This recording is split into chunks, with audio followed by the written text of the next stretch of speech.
Like Dina announced, my name is Katie Sudnick. I work as an assistant professor at the University of North Carolina, Wilmington, in the United States. And today I'm going to talk to you guys a little bit more about how we can incorporate social media into integrated marketing communication, but more specifically, how to work with social media influencers in order to grow your brand.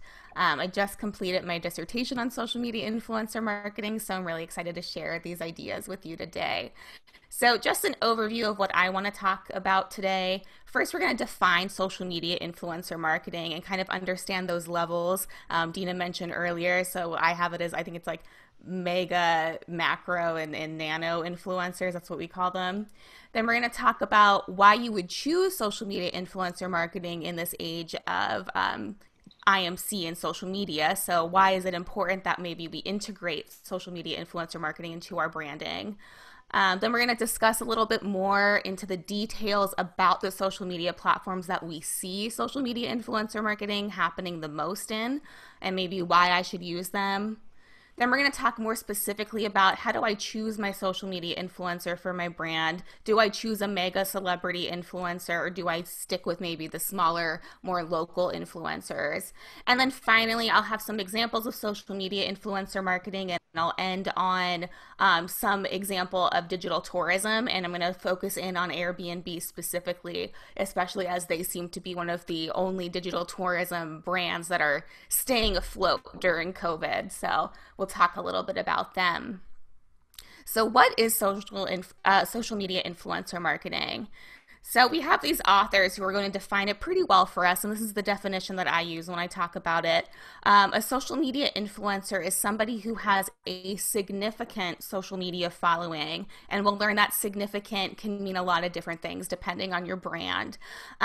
So this person has the social media following who is compensated by organizations to promote their products to their said followers via either free products and trips or cash payment that gets doled out per promotional post. And usually the intent here is for influencers to drive their followers to either a purchasing decision or a change in behavior.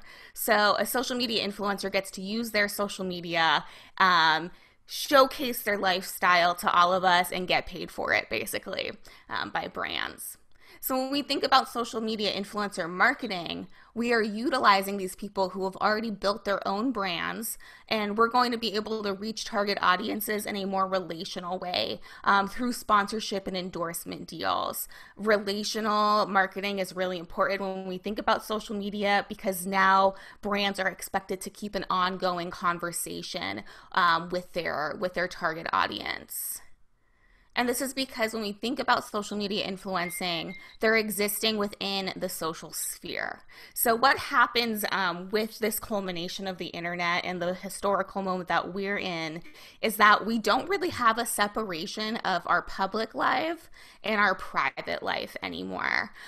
So as we start putting our lives out there on public social media, we start to invite people into our homes, into little tidbits of information that maybe we wouldn't share at work, at school, other places like that. We're inviting them into what's called this social sphere. And social media influencers, I call them SMIs on my PowerPoint, they capitalize on this social sphere. So their private lives, they cultivate them, and they dig through for the most interesting pieces of their private lives, and they post those details on their own personal social media channels. And if they're interesting enough, people will follow them, and then people will try to emulate them. And that's why they're so helpful to integrated marketing professionals, because they have these people that want to emulate them.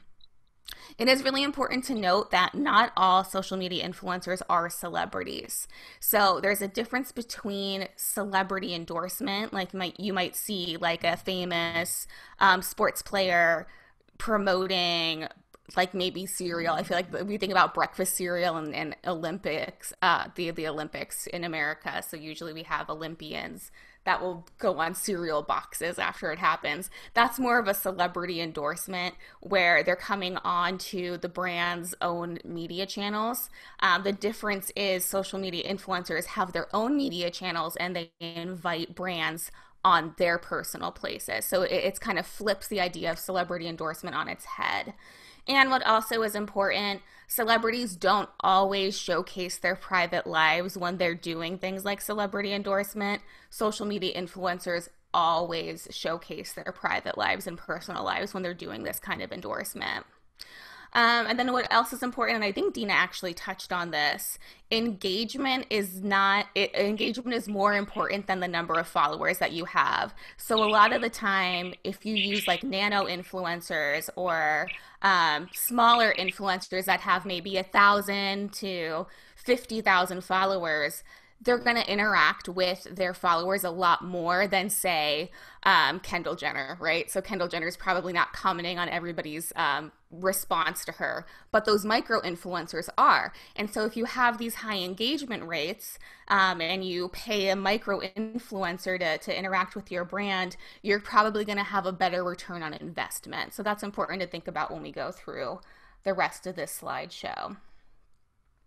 So we have mega, micro, and nano influencers. And like I noted before, they are all social media influencers no matter the size, because engagement is what's most important. So I have a couple examples. When we think about a mega influencer, we're looking at people with over 1 million followers, usually has their own brand developed at this point, but they can go from like 1 million to something like, we have Nikki Tutorials here, who has 13.6 million subscribers on her YouTube channel, right? So even the mega influencers have different tiers.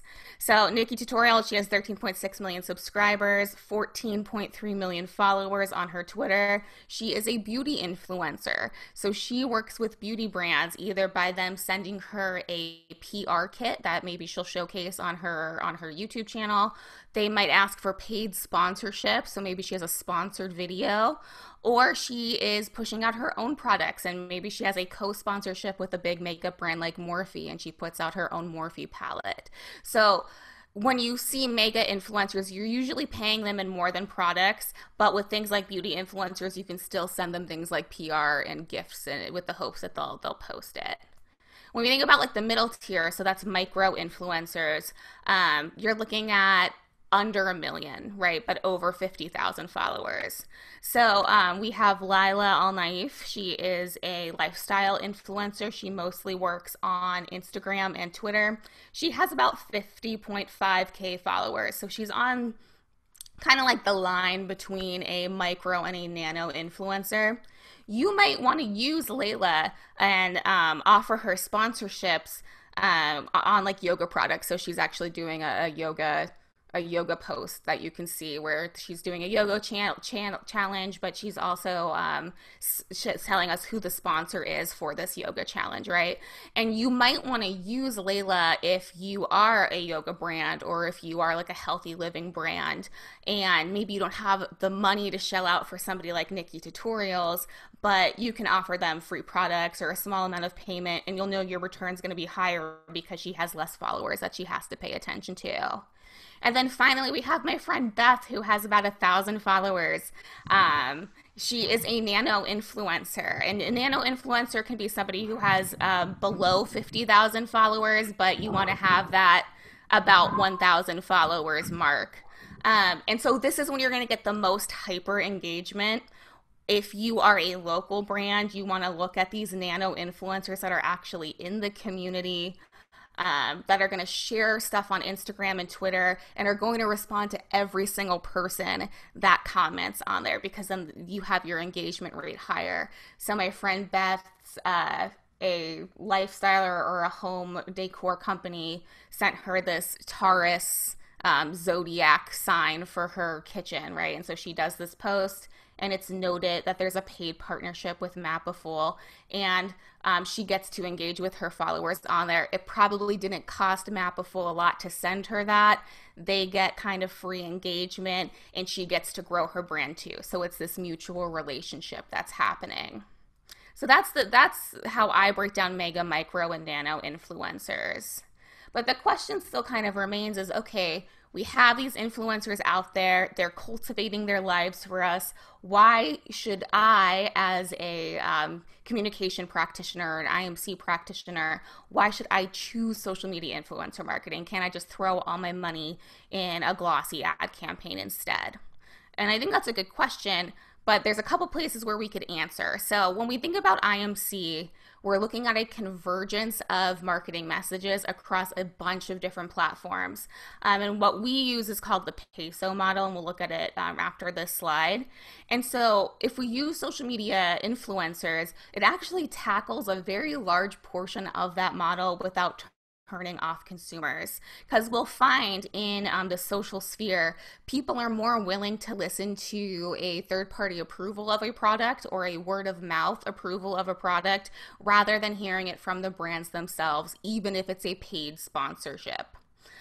Another reason why we might choose social media influencer marketing is because of the parasocial relationships that occur between influencers and their followers.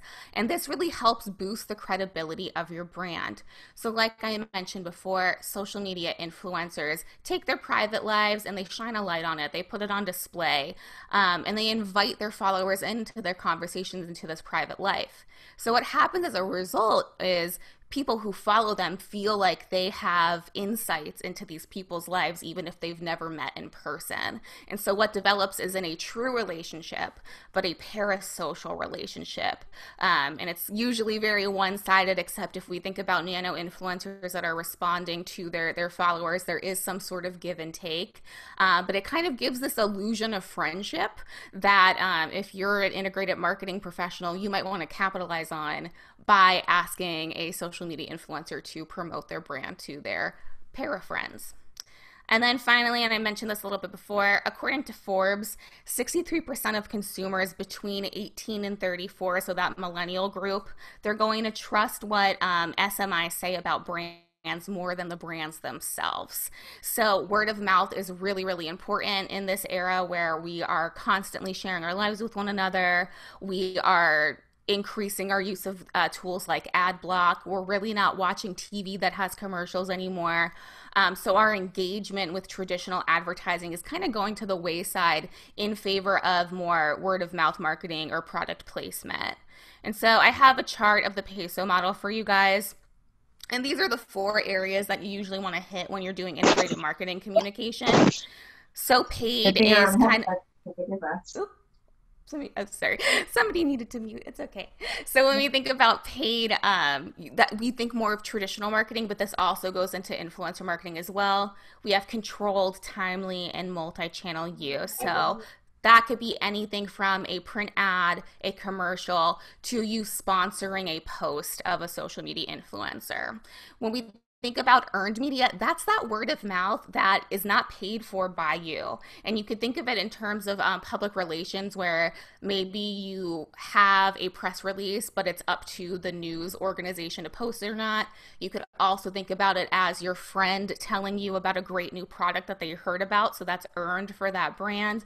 Or thinking back to social media influencers, they just post about a product that they really, really love. Something really cool that Nikki Tutorial does is she now has little icons when she posts her video, so that you know if she was paid for the product that she's using, if it is a co-partnership, like a shared social media situation, or if she just really likes the product. So those are different ways we can use social media influencers. When we think about shared media, that's where all of our social media advertising goes to. So shared is equal with social media.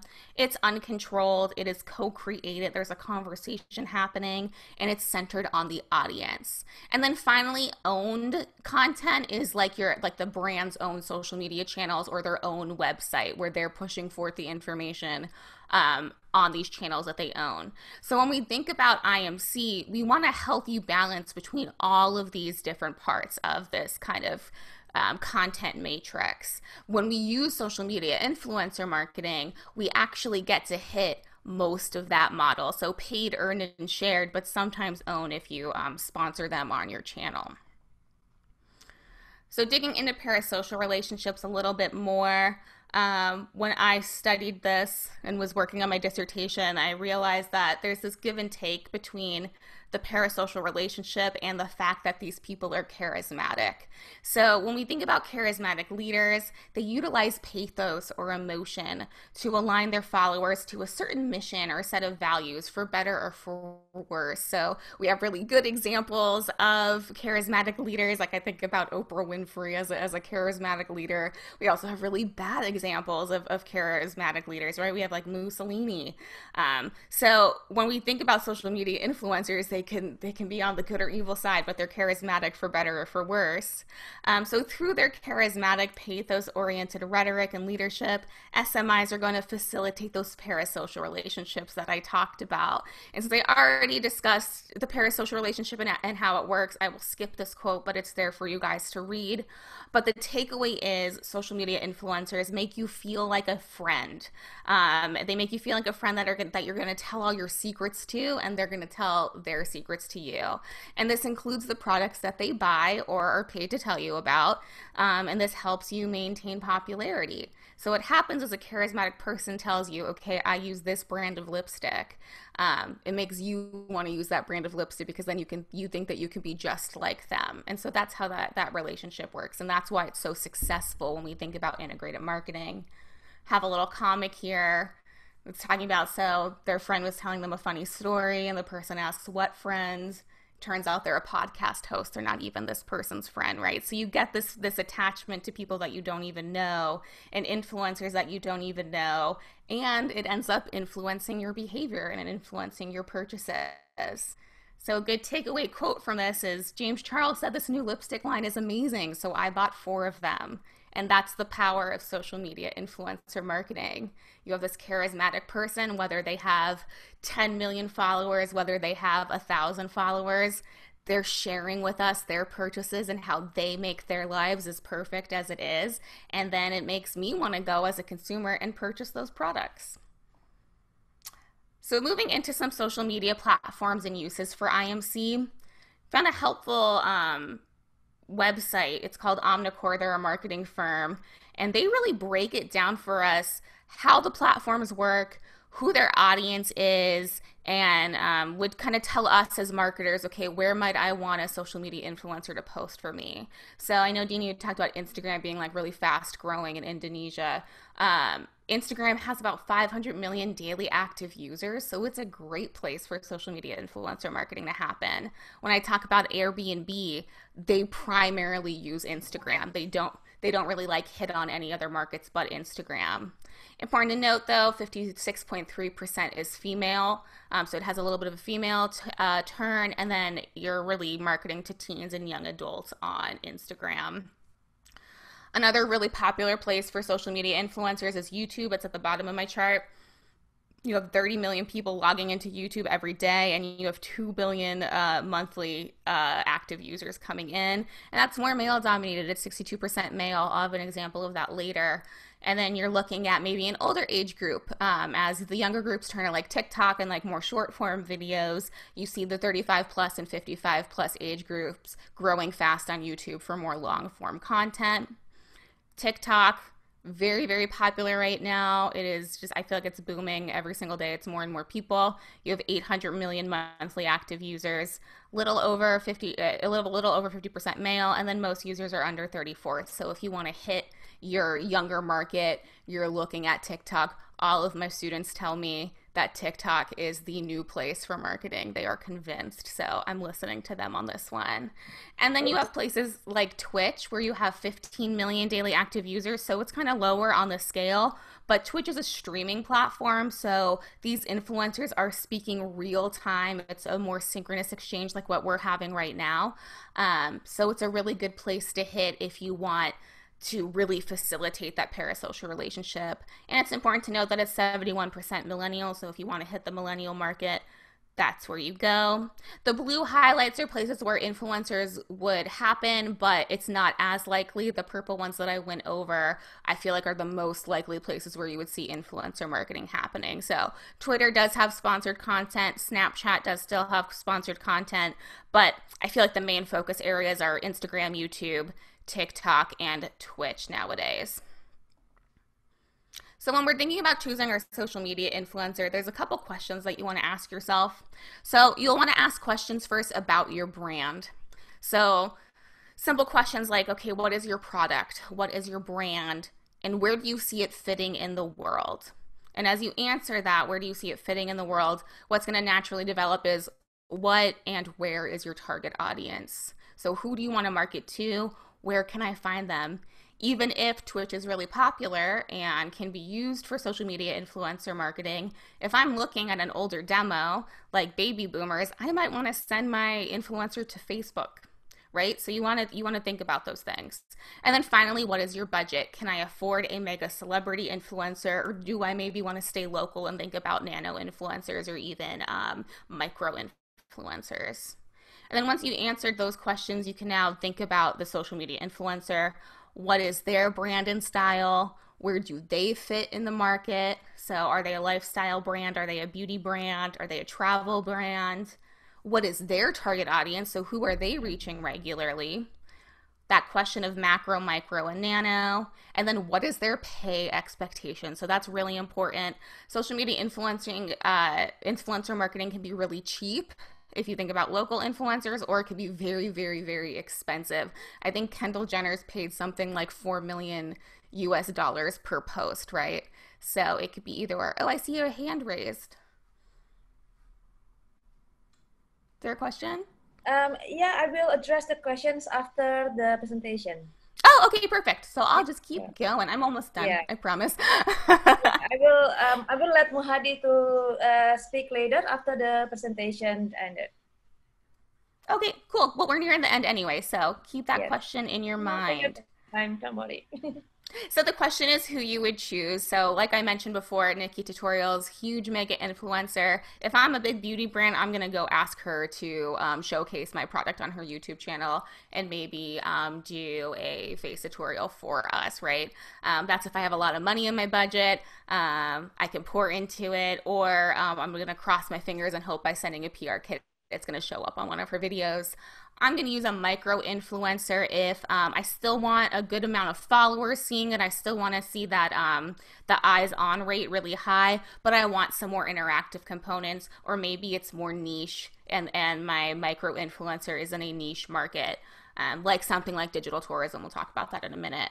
And then I'm going to use my nano influencer if I am local and I know that there's somebody in my circle that has a lot of followers and I want them to promote my brand for me.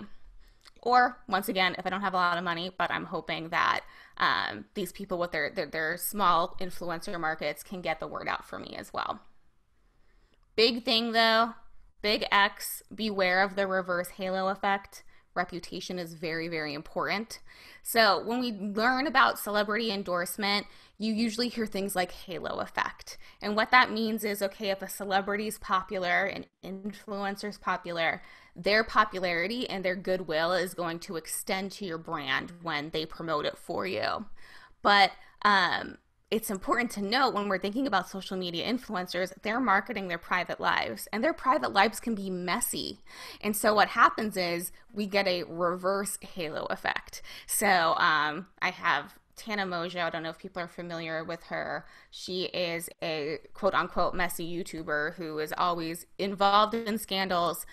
So anytime she's associated with a brand, sometimes the brand has to pull their support from her because she's, not acting properly online, or they're not liking the reputation that she's building.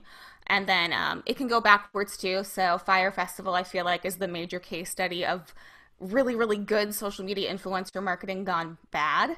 So the company was actually a scam, but they put a lot of money into influencer marketing. They paid millions of dollars to celebrities to post about this festival that was supposed to happen in the Bahamas, and it ended up not happening. It fell through, and now, as a result, the influencers who promoted the event are experiencing the reverse halo effect because of their association with that brand. So it's really important to note that when you're doing SMI marketing, that you're choosing these people carefully, and then if you're an influencer, you're choosing the brands that you're working with carefully. You want to do your research. So be aware of that reverse halo effect. Want to end on a couple examples. So I have some standalones, and then we'll talk a little bit about digital tourism. So when we think about macro influencers, a really good case study is on Audible. Audible has been using social media influencers for years now, about 5 years, and they mostly do their advertising through YouTube and Instagram. So Audible is an audiobook company that Amazon owns, and their major form of marketing is to get on really, really popular YouTubers, really, really popular Instagrammers to promote these audiobooks, and they pay them and they also give them a free Audible subscription. So that's kind of where the money goes. So in 2015, the popular YouTubers were Grace Helbig and Jax Films. So those two were really the primary drivers of this campaign, and they really wanted to hit that 18 to 34-year-old demographic across various categories. So you see Grace Helbig was more like a lifestyle comedy YouTuber, where Jax Films was like purely comedy and gaming. And then you also have Tyler Oakley on Instagram promoting Audible more recently, and he is also kind of like a lifestyle slash comedy person. So 2015, it ended up very, very successful. It ended up with 84 million views and 132 million subscribers were reached. This campaign is still going on. Jax Films still does Audible sponsorships, and now they're hitting bigger influencers on Instagram today. And so that's a really successful macro influencer campaign, and Amazon definitely has the funds to do that. When we think about micro influencer examples, I think of gaming videos or sponsored gaming videos. So this is Huts. He has about, I want to say he has about 300,000 followers on his YouTube and Twitch channel. And the way that he makes his money as an influencer is he has games sponsor his Twitch stream. So a big one that he was working on recently is a game called Gloomhaven. And so they pay him to play the game, and he gets to interact with his followers real time as he goes through this game. And this could be as simple as just saying, okay, we're going to pay you for this post. We'll pay you X amount of dollars. Or they can say, hey, we'll give you a free premium subscription to this game for X amount of years if you post this on your Twitch channel, right? So once again, we see that give and take between either a monetary component or free PR or free products for the influencers to take advantage of. And then finally, when we think about nano influencer examples, influencer marketing has been around for a couple of years now. I think since I think I've been in high school, so like 2008, 2009, Influencer's been around since. So Influencer is this third-party company. They unite brands with nano influencers who then are going to write and review in exchange for free products. Once again, when we think about nano influencers, it's really great for hyper engagement. So even if somebody doesn't hit that threshold of nano influencer of 1,000 followers, you might still, as influencer, give these free boxes. So they're product boxes that get sent to your house, and have them post on their social media, because what's going to happen is they might have friends that are nano influencers that hear about this and want to hop on board as well. And then as a nano influencer, you're going to respond to all the posts that people make in regards to this influencer box. And it's a really great way for smaller brands to send extra PR to maybe lower level influencers. And finally, if we want to put it all into context, so I'm not saying in these examples that you would only use mega influencers, you would only use micro, or you'd only use nano. Airbnb is a really great example when we're thinking about digital tourism that uses all three of these types of influencers. And Dina noted that prior to COVID, the global tourism market was really, really popular. It was booming. They made 1.3 trillion in revenue per year as late as 2019. When we think about digital tourism, they're defined as kind of websites, apps, and social media like Airbnb, thinking about Trivago, Yelp, virtual guide sites. And these websites and apps are going to step into the role of kind of your tour guide, right? So that this acts as a digital tourist for us, and it's supposed to support travelers as we go around the world. Social media influencer marketing is probably one of the best tools you can use to promote digital tourism, because you're partnering with lifestyle influencers who already share their travels and share their private lives with their followers. Airbnb does a really great job of this. They don't really spend a lot of money in marketing every year. Prior to COVID, I think they were like a triple, like in the triple millions. They were a big multi-million-dollar business. They took a hit with COVID, but they're still going strong. And their marketing strategy really is to hit major events with celebrities, and then have an affiliate program with travel influencers and even Airbnb influencers. So if you see on the left-hand side, we have Mariah Carey as maybe the first macro influencer for Airbnb. And so she posted her vacation that Airbnb essentially paid for. And it got a lot of likes, a lot of engagement. And Airbnb was like, okay, this works. Let's try something else. So the next big influencer event that they did was the Super Bowl with Lady Gaga, who's definitely more of a celebrity than an influencer, but she kind of crossed the threshold here. And so they put her up in a really nice house for the Super Bowl, and she posted about it and her experiences. And then another major celebrity event that they did was Coachella a couple years ago, where they put up major musicians in these Airbnbs, right? So if you don't know, Airbnb is kind of like a rental company that if you don't want to stay in a hotel, you don't want to go through like a travel agency to book a condo, regular people can put their houses up for rent and make it kind of like a little vacation home. But now people are now doing professional Airbnb stuff. So when we think about the micro influencer, my example is the Joshua Tree House, and that's actually an Airbnb that you can stay at. But if you can see from their follower account, they're in that micro level. They have 268,000 followers. And what they do is they have an affiliate program with Airbnb where if they get enough people to book through their website, they get a kickback from Airbnb or a percentage from Airbnb. So that's how they use micro influencers. And that way is they get a percentage from their own specific links to their website, right? So they're not spending a lot of money, and the only time they pay out is if Airbnb actually gets some sort of a profit. And then finally, we have A Dash of Life, and this is somebody who is more of a travel influencer. They don't own an Airbnb. They would go and stay at an Airbnb. They are a nano influencer. They have less than 50,000 followers, but they would still work with Airbnb as an affiliate and post their affiliate link anytime that they stayed at an Airbnb. And if enough people click on it, they get a really nice payout, right? So this is a pretty good, solid example of how digital tourism influencer marketing can work. So if you have a lot of money like Airbnb, you might dump some funds into big celebrity influencer marketing. But if you're on the lower level, you might give an affiliate link, or you might say, hey, you can stay in this Airbnb for free, or you can use this app for free if you post it for us. Some quick takeaways before I end. So overall, when we think about social media influencer marketing, it's kind of this new normal for a social media focused IMC sphere. We're meeting on social media today, right? So I wonder if there's going to be some Zoom influencers later in life. We do most of our work online now. We do most of our work in a social media environment. So social media influencer marketing is the next logical step. It's really important to choose your SMIs carefully. So the right fit is going to make or break your campaign success. Once again, bringing us back to that idea of the reverse halo effect.